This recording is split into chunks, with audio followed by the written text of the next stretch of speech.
Chilean novelist Jose Donoso's The Obscene Bird of Night, translated by Megan McDowell, is known to be one of literature's most difficult novels. And before I read it, I understood that a few reviewers even reported feeling sick after reading it. While I didn't experience this extreme, I think most readers will probably be safe. I have, however, a few specific passages in mind that may have prompted this reaction. This is not the most significant difficulty. Its most noteworthy struggles come from what readers say is its overall unreadability. And the chronology, it never stabilizes. So once you read it, you may never quite know when or where the story takes place. So how does a reasonable person make sense of any of this book? And why is it among the most treasured novels of the world? We're going to explore these questions in this video, and I promise you this, I will continue to be as perplexed as everyone else. So, let's stay confused together. We'll try to figure out this book by going through a brief overview, a review of its quality, and finally, a literary analysis where we will try to dissect its meaning. That is, explain what's going on. I may also need your help, however. So if you have responses that may benefit our community, please leave them in the comments for all of our benefits. I'm Ben from TiltingatTomes. Let's break down this novel and see what treasures we find. Jose Donoso's The Obscene Bird of Night is up on my list of most difficult books I've read. I'd heard it was difficult, and these descriptions were proven correct. But I didn't anticipate the particular struggles it presented. This is a deliberately slow novel, not because it's pacing, which is quite anxious and frenetic, but because of the attention it requires to stay engaged and informed in the story. The difficulty comes from a couple of places, and past readers have cited the following: the grotesque descriptions in some scenes, the many social transgressions, and the anti-mimetic narrative structure which frustrates narrative perspective, chronology, and place. And I know you heard a word that you may not recognize. Don't worry, we will discuss that word I just used, anti-mimetic, in the analysis. I mentioned that some readers have warned about its visceral scenes. I'll say that you shouldn't accompany dinner with this book, but I think most people will be okay, given especially the level of some horror, crime, and literary fiction can go, and that's popular right now. Nor do I think this novel is particularly unintelligible. Partially opaque? Yes. But it has definite through lines many readers will be able to reasonably follow. So here's an expert tip on difficult books. Too many readers get bogged down in these types of books. Say, famous book Ulysses, or Faulkner's The Sound and the Fury. The trick with most difficult reads, including this one, will be to lean into the flow of the novel. And at least on the first read, keep reading and don't try to figure out every confusion. You'll get more from reading through confusions rather than stopping at them. Your brain is an expert in pattern recognition, but only if you don't keep on interrupting it. This is also a good reading tip for theory and philosophy. All right, now back to the main show. Everyone should be prepared on some level for some indecipherability, and that's expected in Donoso's novel. So again, lean into it. But right here, let's see if we can establish at least a basic overview of the plot. My first note on the overview is how difficult this book is to summarize. Almost impossible, actually. It defies an easy timeline or plot, but I'll provide some details that I discerned from Donoso's work. First of all, the characters. There are a couple of them, several. The characters are a writer, Umberto Peñalosa, Medito, who's a sort of caretaker who can't speak. And just a quick note, Medito is also a sort of alter ego for Umberto, but this distinction is not always clear because of the novel's kind of hallucinatory elements. The next character is Geronimo de Azcocha. He's a governor and last member of his family's aristocratic lineage.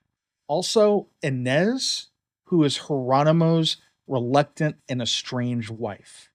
And then finally, last of the main characters is someone named the boy. He's de Acosta's son, and he's born with severe physical difficulties. There are some minor characters that we also might need to know. Iris Mataluna, she's an orphan at this place called La Casa. La Casa has a much longer name, but I'll spare you that. Iris Mataluna, is often conflated with Inez, and it's noteworthy that she eventually prostitutes herself. Then another minor character is Petapons, who is Inez's old nursemaid / companion. She may also be a witch. After that, there's a group called the Old Ladies. They may also be witches. Finally, there's a nun who oversees La Casa, and for a while, she's a stabilizing influence. Now, here's the plot as much as there is one. While some viewers may want to resist spoilers here, please trust me on this. These are not really spoilers because the book structure is more fractured even than a Faulkner novel. Okay, so here's the plot. Geronimo de Azcocha, an extremely rich and handsome man, wants an heir to carry on the aristocratic family name. He also hires Umberto to write the family biography. Inez, his wife, does not like sex with Geronimo, but she eventually gets pregnant. So long story short, Umberto is also tricked into having sex with Inez's old nursemaid, who may also be a witch. Yes, this part is a little convoluted, but Inez gets pregnant from the tryst. I assume that is because of witchcraft or something like that. Eventually, Inez gives birth and Geronimo is excited until he sees his son. And his son has extreme physical deformities. His words, not mine. Geronimo is repulsed, but he decides that he will either help his son or abandon him. He names his son the boy because he feels that his son is unworthy to carry on the family name. But eventually he decides to help him by building him a closed palace called La Rinconada, or the corner in English. And this is where everything is kept ugly, so the boy never has to know his so-called deformities. Umberto is left in charge of La Rinconada. Somehow, Umberto becomes ill and has a botched surgery at La Rinconada, which leaves him unable to speak. He escapes to a convent / orphanage called La Casa for short. And this is where he meets the old ladies and a nun who take him in and treat him like a little mute child, hence the name Medito. From there, Inez, Geronimo's wife, remember, also goes into exile in La Casa from Geronimo. She begins to slowly break down in age. The old ladies of La Casa want to turn Medito into an embuche to create a miracle and save themselves and La Casa. An embuche is a monstrous figure from Chilean myth. and it's a child stolen by witches. I'm not going to go into any further depth on that, however, because it's a little bit disturbing, and I will let you look that part up. Then the rest of the novel occurs. But really, that is the most important stuff you absolutely need to know about the story. The other details we'll get through some of the review and the analysis. The main difficulty of going into much more detail is that the plot sounds pretty insane, especially when it's laid out in a linear overview. The structure is actually much more fractured, disjointed, and especially nonlinear. So any attempt to fit it within a conventional format loses quite a lot from the novel. It wasn't written as a conventional linear story, so rewriting it as an overview actually changes too much about the book. So I'm going to stop the summary here and we're going to head into the review. Let's look at what the book was like to read. When I review books, I use a rubric to score several writing categories.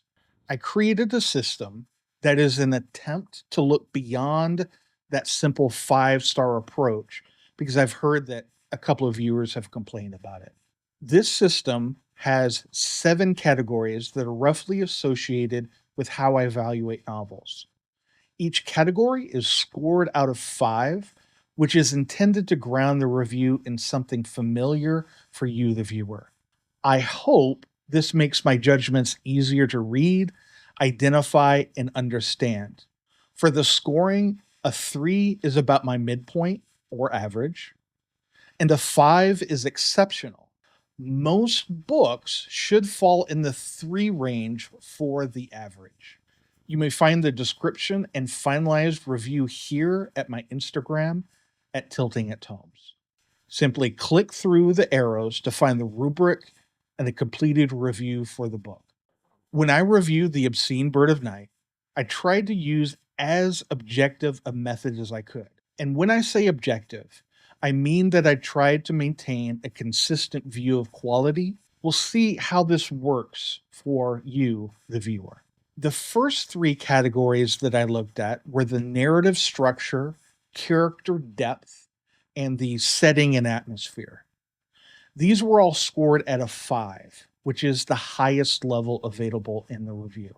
This is an odd book, and Donoso has said that the structure was inspired by hallucinations he had after a bad reaction to painkillers in the hospital. However, beyond being a narrative technique, the hallucinatory effect has conceptual heft behind it. This means that beside being an aesthetic choice, the effect is connected to the novel's broader concept of disruption and decay. I like to bring this idea back when we head into the analysis phase.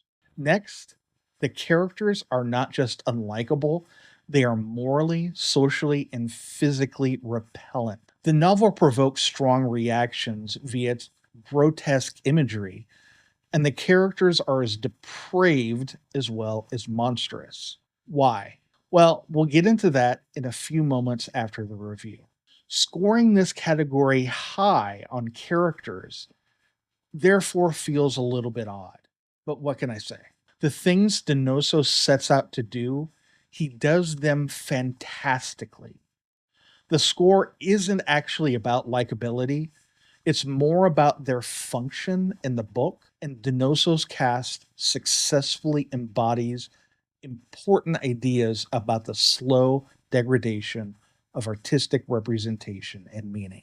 Ultimately, the novel evokes these hallucinatory and grotesque effects for an atmosphere that feels unsettled, dark, and claustrophobic, and at times uncomfortably funny. However, if you've read horror, I think that you'll be okay. You can always skip the places you don't like. Donoso's writing is invasive, which is to say, it gets into your psyche. His sentences are long and loping, but the pace is frenetically composed with its dense and compact descriptions, which attempt to capture his character's states of mind. Meanwhile, I define the narrative style as disjointed and highly fragmented. And I don't mean this as a criticism. The style is deliberately opaquish. However, I mentioned previously that readers can actually find through lines in the story. This makes the book understandable, but you will have to pay close attention to it. At several moments, Donoso switches voice and perspective. Infrequently, he even does this in the middle of a sentence. So while a sentence may begin with one character or moment, it may end with a different point of view.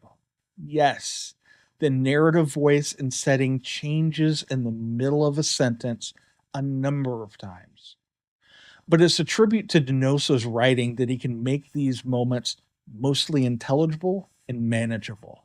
All of these expressions weave together a writing performance that may initially be loathsome to some readers, but I can tell you that through my experience, as I sat with the novel, or even mostly away from it, the more and more I began to appreciate it, especially as I made my way through research and read more and more points of view on this novel. I think many, but not all people who choose to read this book may have a similar experience. The book achieves an idea that is highly literary and complex. While it is an inherently provocative text, it's one that will stew in the intellect. Now, to be blunt, this is a novel that many readers will probably not enjoy, but it's an experience many may highly appreciate and value in the long run. This book is for readers who like a challenge, the ones who want to think with their whole brain.